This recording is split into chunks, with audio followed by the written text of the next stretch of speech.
इंद सद्वंदियाणं तिहुमणहित मधुर विशदवक्काणं अंतातीत गुणाणं नमो जिणाणं जिद्भवाणं।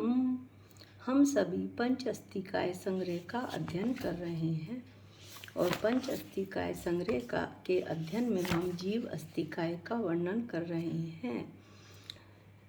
पिछले वीडियो में हमने गाथा 38 का स्वाध्याय किया था। आज हम गाथा 39 का 39 का स्वाध्याय करते हैं। गाथा पाठ करते हैं। सव्वे खलु कम फलम थावर काया तसा ही कजजुदम पाणित मदिक कंता णाण विंदंती ते जीवा। क्या कहते हैं कुनकुन स्वामी? अन्वयार्थ में देखते हैं। सव्वे थावर काया सर्व स्थावर जीव समूह खलु वास्तव में कम फलम कर्म फल को वेदते हैं।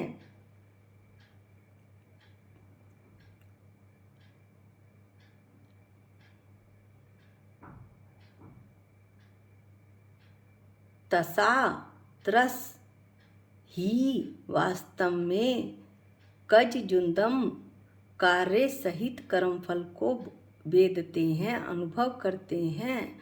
अर्थात कर्म चेतना के साथ मिश्रित कर्मफल को भोगते हैं। ऐसा हमने गाथा 38 में भी पढ़ा था। पाणित मदिक कंता, जिन्होंने प्राणित्व का प्राणों का अतिक्रम कर लिया है।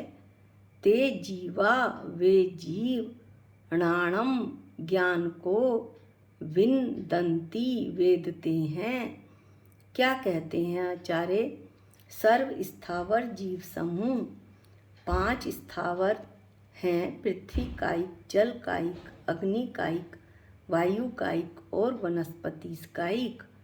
ये सभी कर्म फल को भोगते हैं, वेदते हैं, चेतते हैं। इस गाथा में चेतते के पर्यायवाची भी आएंगे जो हम आगे टीका में पढ़ेंगे। आगे कुनकुन स्वामी कहते हैं कि त्रस वास्तव में कर्म चेतना सहित कर्म फल को भोगते हैं, वेदते हैं, अनुभव करते हैं। यानी कर्म फल कर्म चेतना के साथ मिश्रित होता है। इसका अच्छी तरह से वर्णन हमने गाथा 38 में कर लिया था। त्रस कौन? 2 इंद्रिय, 3 इंद्रिय, 4 इंद्रिय, 5 इंद्रिय, 5 इंद्रिय भी संगी और असंगी दोनों, मन सहित और मन रहित संसारी जीव, सभी संसारी जीव हैं। स्थावर और त्रस दोनों। आगे कहते हैं आचार्य, जिन्होंने प्राणों का अतिक्रम कर लिया है। कौन से प्राणों का? द्रव्य प्राणों का। 10 द्रव्य प्राण हमने इसी पंचस्तिकाय में पढ़े थे। मन बल, वचन बल, काय बल, 5 इंद्रियां, आयु और श्वासोच्छ्वास। इस तरह 10 द्रव्य प्राण जिनमें नहीं रहे, ऐसे केवल ज्ञानी भगवान। केवल ज्ञान किसमें है? अरहंत और सिद्ध भगवान में। शरीर से जिन्हें मुक्ति मिली वे जीव ज्ञान को वेदते हैं। ज्ञान चेतना को यद्यपि 13वें गुण स्थान में अभी शरीर का साथ अरहंत भगवान को लगा हुआ है, लेकिन ज्ञान को चेतने के कारण, केवल ज्ञान प्रकट होने के कारण वे ज्ञान चेतना को चेतते हैं। गाथा 38 में बताया था कि ऐसा होने के कारण उन्हें कृतकृत्यपना हो गया है। अर्थात कुछ भी करना लेश मात्र भी शेष नहीं रहा। किन्हें? अरहंत और सिद्ध भगवान को। हाथ पर हाथ धरे बैठे, करना कुछ न रहा जैसे। ऐसे अरहंत और सिद्ध भगवान हैं। हम भी ज्ञान चेतना को चेतें, अपना उपयोग अपनी ज्ञान आत्मा में लगाएं, ऐसा श्रद्धान करें। इसी भाव के साथ टीका पाठ करते हैं।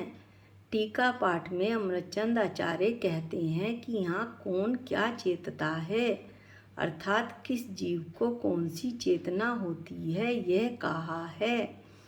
इसके पहले उन्होंने चेतता बताया है कि चेतता है, अनुभव करता है, चेतना के पर्यायवाची शब्द बताए हैं। चेतता है, अनुभव करता है, उपलब्ध करता है और वेदता है, ये एकार्थ हैं, अर्थात ये सब शब्द एक अर्थ वाले हैं, क्योंकि चेतना, अनुभूति, उपलब्धि और वेदना का एक ही अर्थ है। चेतता है, अनुभव करता है, उपलब्धि उपलब्ध करता है यानी प्राप्त करता है, वेदता है, ये सब पर्यायवाची शब्द हैं। अब कर्म फल चेतना कौन चेतते हैं? 5 स्थावर, जैसा भी अन्वयार्थ में बताया। कर्म चेतना के साथ मिश्रित कर्म फल चेतना को कौन भोगता है? त्रस। और ज्ञान चेतना को कौन भोगता है? केवल ज्ञानी भगवान ज्ञान चेतना को चेतते हैं। इस प्रकार 3 प्रकार की चेतना हुई, कर्म फल चेतना, कर्म चेतना और ज्ञान चेतना। आगे हम गाथा 40 का भी पाठ करते हैं। यहाँ पर गाथा 40 में उपयोग गुण का व्याख्यान किया गया है। हमने गाथा 27 में जीव के 9 विशेषण पढ़े थे, जहाँ यह बताया था कि जीव उपयोग लक्षण वाला है। यहाँ पर गाथा 40 से जीव के उपयोग लक्षण की शुरुआत होती है। हम गाथा पाठ करते हैं। उव ओगो खलु दुविहो राणेण यदंसणेन संयुक्तो जीवस्य सवकालम अनन्नभूतम वियाणीहि। क्या कहते हैं कुन स्वामी? राणेण यदंसणेन, ज्ञान और दर्शन से संयुक्त ऐसा खलु दुविहो, वास्तव में 2 प्रकार का उव ओगो उपयोग है। जीवस्य जीव को, सवकालम सर्वकाल, अनन्यभूतम अनन्य रूप से, वियाणीहि जानो। क्या कहते हैं आचार्य कि जो जीव है, आत्मा है, निगोद से लेकर सिद्ध तक उसके 2 उपयोग हैं, ज्ञानोपयोग और दर्शनोपयोग, जो उसके साथ अभेद हैं। अर्थात आत्मा अनादि अनंत है तो उपयोग भी अनादि अनंत है। जहाँ उपयोग है, उपयोग यानी ज्ञान दर्शन, जानना और देखना। जहाँ पर ज्ञान दर्शन है वहीं जीव है, जहाँ जीव है वहीं ज्ञान दर्शन है। ज्ञान और दर्शन, जानने देखने का उपयोग जीव के अलावा किसी अन्य द्रव्य में नहीं है। हम टीका पाठ करते हैं। टीका पाठ में पहली लाइन में उपयोग की बड़ी सुंदर परिभाषा अमरचंद आचार्य ने दी है। आत्मा का चैतन्य अनुविधायी, अर्थात चैतन्य का अनुसरण करने वाला परिणाम सो उपयोग है। चैतन्य अनुविधायी यानी चेतना के अनुसार जो परिणमन करे सो उपयोग है। वह भी 2 प्रकार का होता है, ज्ञानोपयोग और दर्शनोपयोग। जो विशेष को ग्रहण करता है वो ज्ञान है, और जो सामान्य को ग्रहण करता है वो दर्शन है।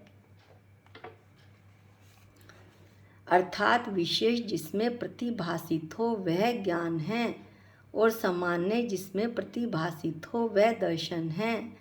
इन पंक्तियों का थोड़ा सा विश्लेषण करते हैं।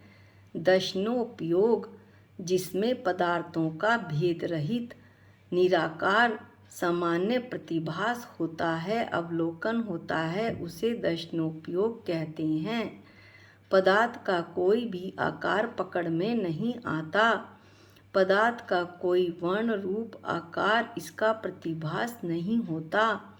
कोई सामने से आ रहा है, कुछ दिख तो रहा है, नाक कान इत्यादि, लेकिन यह नहीं बताया जा सकता कि यह व्यक्ति कौन है। ऐसा दर्शनोपयोग है निराकार अवलोकन। और ज्ञानोपयोग क्या कहते हैं आचार्य? जिसमें पदार्थों का विशेष प्रतिभास होता है, अर्थात आकार पकड़ में आ जाता है, आकार सहित अनुभव होता है, उसे ज्ञानोपयोग कहते हैं। ये सफ़ेद सफ़ेद क्या है? ये धोती है या बगलों की पंक्ति है? ऐसा ज्ञानोपयोग में पता चल जाता है, इसलिए इसमें विशेष प्रतिभास कहा। आकार सहित अवलोकन के कारण। और दर्शनोपयोग में सामान्य प्रतिभास कहा, निराकार अवलोकन के कारण। आगे टीका पढ़ते हैं। उपयोग सदैव सर्वदा जीव से अपृथकभूत है।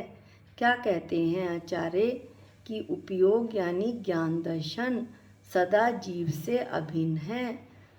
जीव अनादि से अनंत काल तक जानता और देखता है, चाहे वो किसी भी पर्याय में हो। क्यों है ऐसा? क्योंकि ये एक ही अस्तित्व से रचित हैं। उपयोग जीव से कहीं अलग नहीं पड़ा। जहाँ जीव है वहीं उपयोग है, वहीं ज्ञान दर्शन है, वहीं जानना और देखना है। इस तरह से गाथा 40 का समापन करते हैं। मैं अपने जानने देखने की शक्ति को पर में न लगाकर अपनी आत्मा के शुद्ध स्वभाव में लगाऊं, जो सिद्धो जैसा सुशुद्ध स्वभाव है, जिसका किसी भी कर्म कलंक से मुक्त है मेरी आत्मा। मैं चेतन भगवान आत्मा हूँ, ऐसा सिद्धांत तो मैं कर ही सकता हूँ। इसी भावना के साथ गाथा 40 समाप्त करते हैं। अगले वीडियो में गाथा 41 का पाठ करेंगे। और आज के लिए इतना ही। निज निधि निज में बताई, ये अनंत उपकार है। इसके लिए जिन वाणी माँ को वंदनानंत बार है, वंदनानंत बार है। सबको जय जिनेंद्र।